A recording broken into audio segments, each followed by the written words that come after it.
Welcome to Alamo In Session with Northwest Vista College. I'm Professor Bravo and I teach English. Today, we're going to discuss writing for your career and ways to elevate your resume and cover letter to the next level. So many of my students actually tell me that they're not worried about drafting their resumes and cover letters because these days, there are so many free samples and online templates available. And while it is true that there are a variety of online resources that will show you step-by-step how to draft a resume and cover letter, in my opinion, the most important work happens before you draft a single line. This video is going to examine that critical pre-writing stage and the initial work that must be done to draft a resume and cover letter that will stand out among the other applicants. The key is customization. Take a look at my coat, for instance. If I were heading to a job interview, I certainly would want to look professional and I would dress to impress. But for this ensemble to work, it has to fit.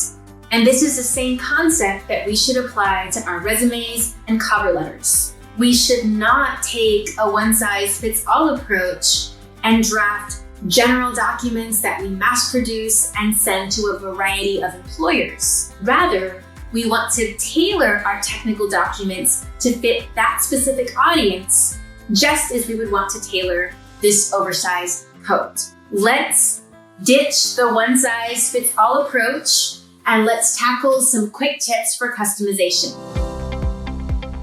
The first step is to research your prospective employer. You need to take some time to organize your ideas and to research the organization or company to which you are applying. Go to their website and click on the About Us segment. Review the history of this company. When and why were they established? Review their mission statement.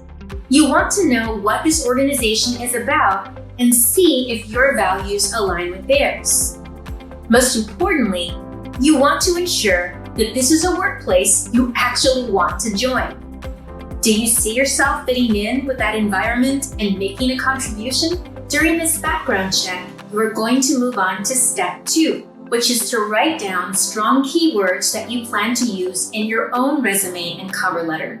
As you are researching that company, think about the keywords or values that are emphasized. For instance, if I were an applicant interested in a position at Northwest Vista College, I would review the college's values and touchstones. As I'm scrolling through those pages, I notice that the terms creativity and collaboration surface several times. So I will be sure to use those keywords when I describe my own skills within my resume and cover letter. This type of customization will make my document stand out because I am not just supplying a general list of skills. Rather, I am now speaking the language of my prospective employer. The third step is to review the job announcement carefully and to make a list of how you meet each criterion. A job announcement will describe the position in detail and the necessary qualifications. Here is an example of a job announcement for a registered nurse. Notice how the top lists all of the duties you're expected to perform, and the bottom describes the necessary qualifications, including education, licenses, and previous work experience. Next to each bulleted point, I'm going to type quick notes that illustrate how my previous education and/or work experience has provided me with the skills to complete that responsibility. So for this first bulleted point that reads, perform health assessments, I'm going to make a note for myself to discuss the related coursework I completed and the role-playing activities I did in that class that showed me how to interact professionally with patients while maintaining empathy. I also want to discuss my own experience with actual patients to show that I'm familiar with the process and with the medical equipment used during those assessments. And I'm going to continue this same process for the remaining bulleted points. The final step is to take those detailed notes and use them to draft your resume and cover letter. And yes, at this point, you can use a sample or online template to help you organize your points, but now our ideas will be tailored specifically to that job announcement. And this is where we get to what I call the show and tell aspect. The resume does the telling. It simply tells your readers that you're qualified by providing quick bulleted points. The cover letter, however, is the show. This is where you expand upon those points and provide concrete examples and anecdotal evidence. For instance, if I provided a quick bulleted point in my resume that states how I managed clients and conducted home visits, then in my cover letter, I have a chance to expand on that point. So in the cover letter, I can provide specifics, such as the number of clients I managed, what we accomplished during those visits, and what type of assessments I completed. It's one thing to tell your readers that you are qualified and that you have worked with clients or patients, but it is quite another to show them that you are truly qualified. The show is what makes your cover letter unique. It is also what makes this document believable and compelling.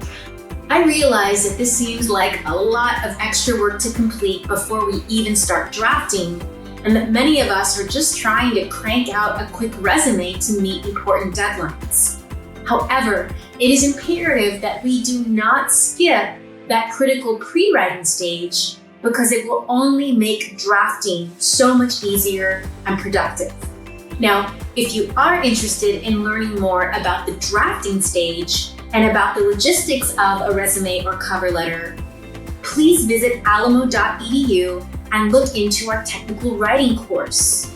That course offers detailed instruction on writing for your career and will show you that writing those types of technical documents like resumes and cover letters does not have to be so tedious. Rather, you can save all of that hard work for the new position that you hopefully will acquire. Thank you for watching Alamo In Session with Northwest Vista College. I hope you enjoyed this segment, and I hope you will join us for future classes.